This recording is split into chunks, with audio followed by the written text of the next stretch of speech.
मैं एक संगोष्ठी के लिए गया था। वहां यह चर्चा चल रही थी कि भगवान ने हमें यह मनुष्य जीवन क्यों प्रदान किया है। आखिर हमारे जीवन का असल उद्देश्य क्या है? मैंने कई मित्रों से पूछा, क्या आप जानते हैं कि आपके जीवन का मुख्य उद्देश्य क्या है?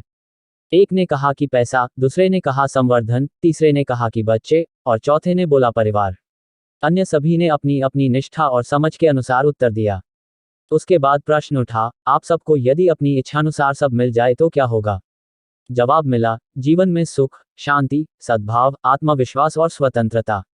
उसके बाद प्रश्न आया, क्या आप उन सभी प्रिय वस्तुओं के प्राप्ति से संतुष्ट हैं?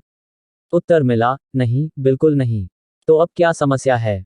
आपके पास वह सब कुछ है जो कुछ भी आप अपने जीवन में चाहते हैं। अब आप खुश क्यों नहीं हैं? मैंने पूछा। सबने एक स्वर में उत्तर दिया, हमें अब प्राप्त वस्तुओं के खो जाने का भय सताता है। आज जो कुछ भी हमारे पास है, कहीं वह सब हमसे छिन ना जाए। मैंने कहा, अब सोचो कि दिक्कत कहाँ है। सभी जानते हैं कि मनुष्य जीवन के 3 प्रमुख चरण हैं, बचपन, जवानी और बुढ़ापा। बचपन में हमारा मन इतना विकसित नहीं होता है। एक बच्चा अपने जीवन को सहजता से व्यतीत करता है। किसी भी कार्य को करने के पीछे उसका कोई उद्देश्य नहीं होता, वह सिर्फ अपनी सरलता और मासूमियत से ही प्रत्येक कार्य करता है। वह केवल अपने माता पिता, अपने आसपास के माहौल से जो भी देखता है उसी का अनुसरण करता है। अगर कहीं भी उसे कोई लुभावनी वस्तु दिख जाए तो वह उसे पाने की जिद करता है। जब वह वयस्क हो जाता है, तब उसे मनुष्य जीवन के कई पहलुओं का सामना करना पड़ता है। जड़, जोरू और जमीन ही उसके जीवन का मुख्य मकसद बन जाता है, और जैसे जैसे समय गुजरता जाता है, वह इतनी तेजी से बुढ़ापे की ओर अग्रसर हो जाता है कि उसे समय का बोध ही नहीं हो पाता कि कब उसका शरीर जीर्ण शीर्ण हो गया और वह अपनी दैनिक जरूरतों को भी पूरा करने में सक्षम नहीं रहा।